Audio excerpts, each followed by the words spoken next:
Hozir har kimda ham masalan 8 sotik, 10 sotik hovlilarda yeri borda ekib foydalansa bo'ladigan. Nahalam qilyapsizmi? Naholim ham bor, Xudoga shukr. Naholimga zakazlar tushyapti 10 gektarga ekishga, 5 gektarlab ekishlarga, nasib qilsa hammasini hal qilib beraman. Necha yilda hosilga kiryapti bu? Buni ekkan yili hosil ko'rsatadi. Oddiy niholchilar hosil ko'rsatadi. Ikkinchi yilga o'tib hosil ko'payib boraveradi. Uchinchi yilga o'tib bitta daraxtdan to'g'ri obrobotka qilingan bo'lsa 4 kilo quritilgan meva olsa bo'ladi. Endi shundan 4 kilo ho'l mevadan 1 kilo meva qoladi. Shunda bitta daraxtdan mavsumi davomida 16 kilo hosil yig'ib olsa bo'ladi. Asosan qaylarga Aslında viloyatlarga chiqarib turibman. Mana kasalga chalinganlar, jigar siyroziga chalinganlar, onkologiyaga, keyin qandli diabet, qon bosimini tushirish, prostatit shishlarni qaytarishlarda iste'mol qilyapti, yaxshi natijalar ko'rsatyapti. Ozdirishda ham yaxshi natijalar ko'rsatyapti. Faqat me'yori bilan iste'mol qilishga bog'liq. Endi bir sutkada necha gram yo bir qancha? Bir sutkaga 30 gram deyilgan. 15 gram ertalab, 15 gram obedga.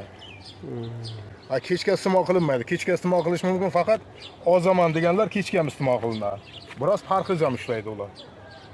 Bir 6 oyda 16 kilogacha ozdim deganlar klinikda qo'ng'iroq turibdi. Ozdirishi ham yaxshi, bizion ozdiradi.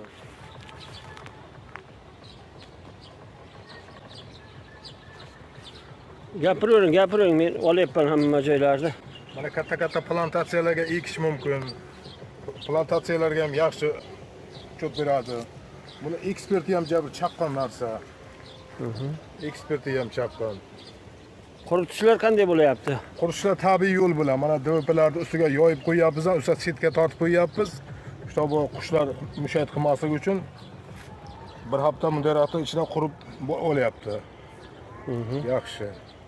13 marta hosil beratyapsiz. Qishki sezonlarda qanday quritasiz? Sho'shilka bormi yo nima? Sho'shilkalarimiz bor. Sho'shilkalarimiz bor. Yoziginiga tabiiy yo'l bilan qurityapmiz.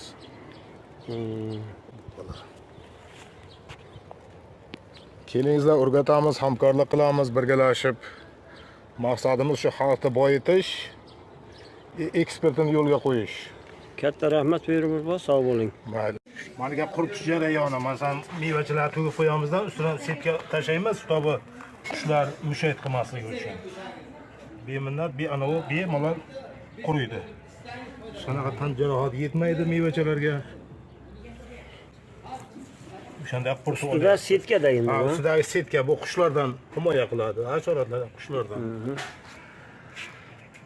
Uchiring.